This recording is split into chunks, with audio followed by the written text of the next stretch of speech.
Hi, my name is Margaret Shipman, and today I'm going to be discussing autism and Savant syndrome.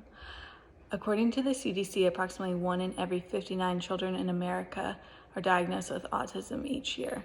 And just to put that into perspective, that means that currently there are 5.4 million people in the United States alone who are affected by autism personally. So I'm sure that people in this class know somebody with autism. I know that Belmont has students who are either identify as autistic or have siblings or something with autism.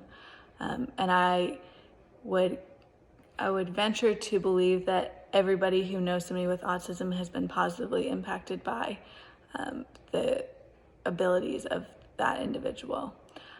So by the end of this presentation, I hope that my audience will know more about autism as a disorder, will be able to understand some of the challenges the autism community faces, and be able to appreciate some of the numerous contributions that have been made to our society by individuals with autism. So first of all, autism is much more complex than it is portrayed in the media. Not everybody is like Rain Man. Not everybody counts cards when they go to Las Vegas. And actually, I know somebody with Savant syndrome, and he's probably the most compassionate and caring person you'll ever meet. He uses his Savantism, which is for him memorizing days and birthdays and years. And he'll remind me when my second cousin's anniversary is, when he sees me in the hallways. And in fact, according to an article I read, savants and people with autism tend to have higher intuition than those with neurotypical functioning brains, which is a controversial term, but what is used to describe people who attend general education classes. Another aspect of autism that is misinterpreted or not represented fairly is their abilities versus disabilities.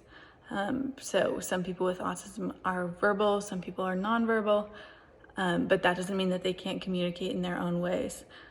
There's also a misconception that people with autism have no social awareness and don't do well in social settings, which is true in some cases, and it can be overwhelming for them, but that doesn't mean that they don't deserve friendships and interactions outside of their family. So now that you know a little bit about some of the misconceptions that happen surrounding autism, I'd like to discuss a few of the individuals who have made contributions who have been impacted by autism. So first of all, Temple Grandin, who's a little more of a niche contributor. She revolutionized the cattle industry. She understood, basically using her autistic perspectives, what it was like to be a cow in the cattle chute.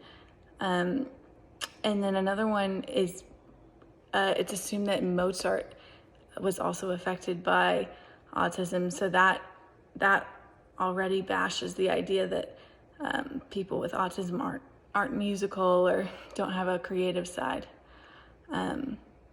So moving on from that, I'd like to discuss the word retard. I think that it's a grossly false and rude word. It creates a perspective that individuals with intellectual and developmental disabilities are incapable, and it is hurtful. I've seen the adverse effects, and I think that as a society we should work to eliminate that word. Also, as a society, I think we need to work for more jobs for people with intellectual and developmental disabilities. I think employers need to be more willing and cooperative to work with them, and that starts from the education system. So I hope you've enjoyed listening to my speech. I am amazed and love learning more about people with autism and disabilities. I hope that you this speech has motivated you to learn a little bit more about people who might think differently than you.